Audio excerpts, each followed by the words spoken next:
নোবেলজয়ী doctor Mohammad Yunus শুধু একজন অর্থনীতিবিদ নন, তিনি একটি দর্শনের নাম, একটি সম্ভাবনার প্রতীক।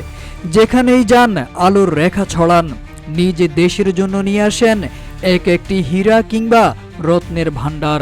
এবার তিনি যেন হয়ে উঠেছেন দুই দেশের বন্ধুত্বের এক নতুন বন্ধন। কাতার সফরের শেষ দিনে দেশটির প্রধানমন্ত্রীর সঙ্গে এক গুরুত্বপূর্ণ বৈঠকে মিলিত হন প্রধান উপদেষ্টা অধ্যাপক ইউনূস। আলোচনায় উঠে আসে বিনিয়োগ, অর্থনৈতিক অঞ্চল, নিরাপত্তা সহযোগিতা ও মানব সম্পদ বিনিময়ের মতো বহুমাত্রিক বিষয়। RICL TMX, যুগের পর যুগ স্থাপনা থাকে মজবুত। বৈঠকে ডক্টর ইউনূস কাতারের বিনিয়োগকারীদের জন্য বাংলাদেশে একটি বিশেষ অর্থনৈতিক অঞ্চল গড়ে তোলার প্রস্তাব দেন। তিনি বলেন, এই অঞ্চল শুধু বিনিয়োগ নয়, ভবিষ্যতের আঞ্চলিক শিল্প ও রপ্তানি কেন্দ্র হয়ে উঠতে পারে। কাতারের ব্যবসায়ীদেরকে বাংলাদেশে বিনিয়োগে উৎসাহিত করতে সেই দেশের সরকারের প্রতি আহ্বান জানান অধ্যাপক ইউনূস। কাতার ৩ বছর পর পর বাংলাদেশ থেকে ৭২৫ জন করে সেনা সদস্য নেবে।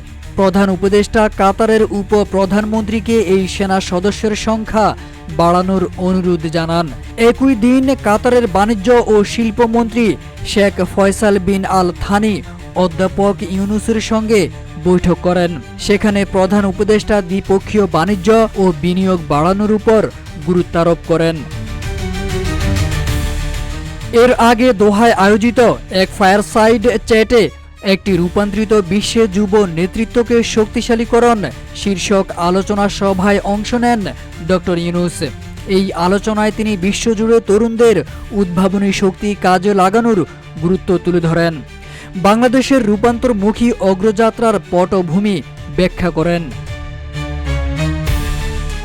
প্রধান উপদেষ্টার প্রেস সচিব শফিকুল আলম বলেন, বিনিয়োগ সম্ভাবনার কথা তুলে ধরে প্রধান উপদেষ্টা কাতারের মন্ত্রীকে বলেছেন, বাংলাদেশকে ম্যানুফ্যাকচারিং ও অর্থনৈতিক হাব হিসেবে গড়ে তোলার চেষ্টা চলছে।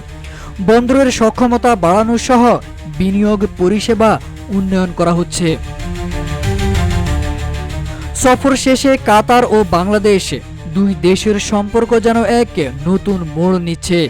আর এই মোড়ের কারিগর হিসেবে অধ্যাপক ইউনূস হয়ে উঠেছেন বন্ধুত্ব, বিনিয়োগ ও ভবিষ্যতের অনুপ্রেরণা।